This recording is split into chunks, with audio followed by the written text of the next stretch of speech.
Welcome to the Coast to Coast podcast, brought to you by Play Picks and the Lines.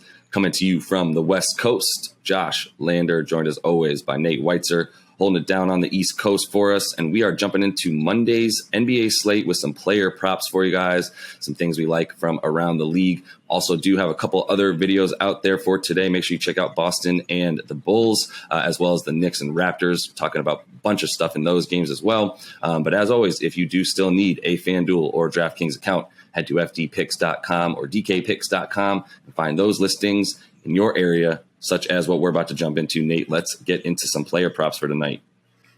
Yeah, a game I was interested in with the spread is the Hawks -5 at home against the Wizards. They kind of surprised with an 11-point loss in Washington, but this team has been so good at home since Nate McMillan took over. And they're playing at the fastest pace in the league at home games at this point. So that definitely speaks well for some player props. Yep. Obviously, it starts with Trae Young with the Hawks, and he's had a very disappointing offensive season to this point, kind of like James Harden, being somewhat targeted by the refs for his creating contact. And it was after that Wizards game last week that he, expressed a lot of frustration. I think maybe he adjusts his game now in the rematch, and that's why I'm looking at his 3-pointers more than trying to draw contact or get into the lane and get those calls to just fire. I mean, because he's shown an ability to hit from up to 30, 35 feet throughout his career, yet he's not taking as many threes this year.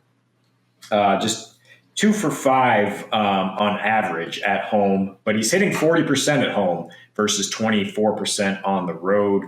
And the line is really interesting on this because it's 1.5 threes. It's for Trae to hit 2 threes. You're getting like -200 at DraftKings. Not great odds there, but I think it's a great chance for him to hit 2 triples for sure. And then if you want plus odds, on FanDuel +158, but he has to hit 3. Other interesting things to look at with Trae, I'm not necessarily taking the straight points because he does so much for this team, but for him to get a double-double, +120 on DraftKings versus -115 on FanDuel, he's gotten a double-double in both of his last games despite the disappointing scoring output against Washington. So that tells you where you're getting some good juice there.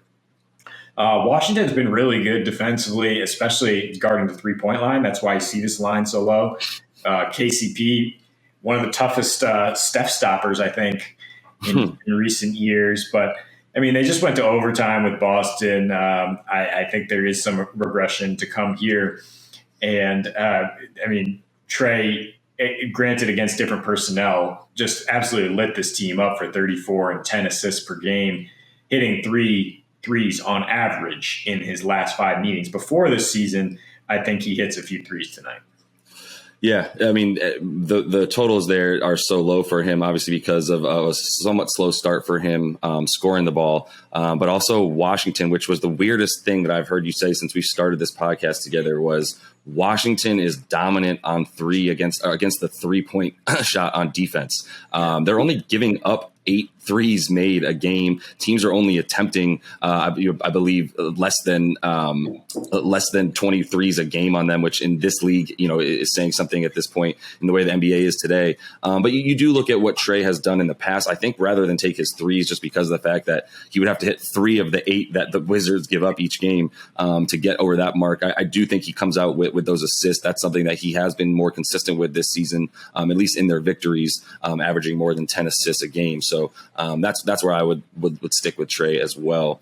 And then moving on, I'm talking Joker here. My man, it's not the start that he had to last season by any means. Obviously, no Jamal Murray is a huge difference. But, this is a matchup that I think we can like for him as, this is obviously a very big game for them. This, as you mentioned, must-see TV tonight with the Nuggies and the Grizzlies. And I think there's something to be had for it's saying something to be said for Joker's career against the Grizzlies. Averaging about 31, almost 14 boards and 7 assists in his last 5 versus these Grizzlies, which obviously he was doing that all against Joe Val. And this time it'll be, he'll be doing work against Steven Adams there. But still, Mount Kiwi is not someone, as we call him, that has really been able to stop Joker either way. He still averages a double-double with him, almost 30 points and 8 assists, including and 10 10 boards to go along in his last 10 games where he's taken on Steven Adams, right? So it's not like Steven Adams is by any means a Joker stopper. At this point in his career especially, he's not quite the one-on-one down low presence that he's been, as much as he is just a help team defender. So yeah, I think 43.5 points, rebounds, and assists for Joker on the road against the Grizzlies. Still not worried about that.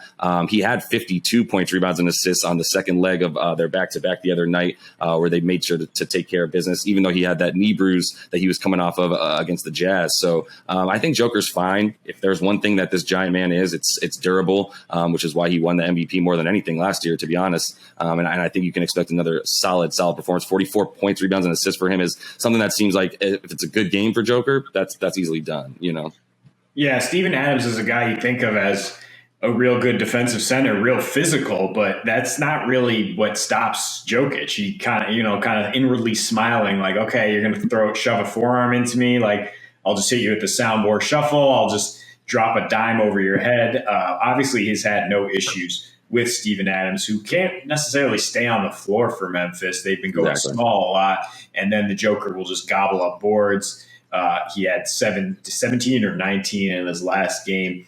He's averaging 43 PRA in 3 road games, which is where the prop's at, but he's only played 28 minutes in those games. And Memphis is going to give them a test. They are absolutely out for blood this year, and they're playing with great pace, great offense. So I think there will be a lot of stats to go around here, and I love taking Joker to pile up across the board, as he does. Also getting some PRA action is SGA, Shai Gilgeous-Alexander, with the Thunder visiting the Clippers. It's always a bit dicey taking a Thunder player or a player playing against the Thunder because you never know when they're going to lose by 20 to 30 points. Right. I think this is a game that they care about, though, which we saw them do against the Lakers. And SGA went out, got 41 combined PRA, played nearly 40 minutes in that game to help them get the win. I mean, this is the team that drafted him, that traded him for Paul George, who's now back on the Thunder. And so there's a lot of former team theory to be put into play here. And since being traded, I mean, in 5 games versus the Clippers, he's averaging 22 points, 4.5 rebounds, 4.5 assists. Add that up, yeah, you're over 30.5 PRA. And the Clippers are playing at the second fastest pace in home games as they go small, as they try to offset the Kawhi absence. They don't necessarily have a stopper to put on the Thunder's best player.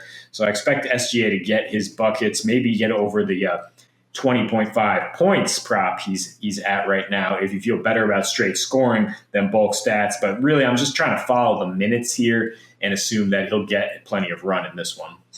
Yeah, definitely get plenty of run in this one, and I like that bet as well. I think 11 points is way too many. Obviously, no one feels comfortable betting on a team like the Thunder this year, but they're scrappier than people are giving them credit for so far. And like we said, they've hung around with teams like the Warriors. They've beaten the Lakers, and it's not the same team as last year. It's a little bit sad, obviously, what's happening there, and I'm not going to get into it too much about their tanking and watching certain guys' careers like Dort and SGA start off sputtering because of the team that they're on. But either way, yeah, that game is one that stands out to me as too many points given to the Thunder there, and something that SGA can become a matchup problem in the backcourt for against the Clips, like we said. So lastly, I'm going back to another big man, Nate, sticking with Joel Embiid. And, I'm looking at his points, rebounds, and assists as well in this one as the Sixers are taking on the Blazers here, who we know are forever not a good defensive team.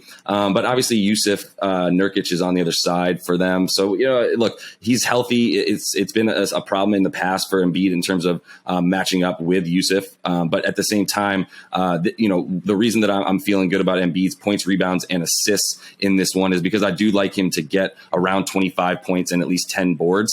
So, putting us really, really needing about 4 assists or so for that last number there. But, the matchup problem for Portland is really it's evident in the when you look at what Embiid has done against them in the past, as well as last season specifically. What he does at home was really impressive. 30 points a game at home. So if he gets to that 30 that 30-point mark, you got to feel really good about his ability to get those 10 boards at least, and a couple assists to get over 40 for that. But the other one to take into consideration, because unlike Jokic with Embiid, you're not expecting 5+ assists in a game, which really scares you when you talk about that points, rebounds, and assist number. But if you do just like 25.5 points, as we mentioned, at home, he's been averaging more than that since last season.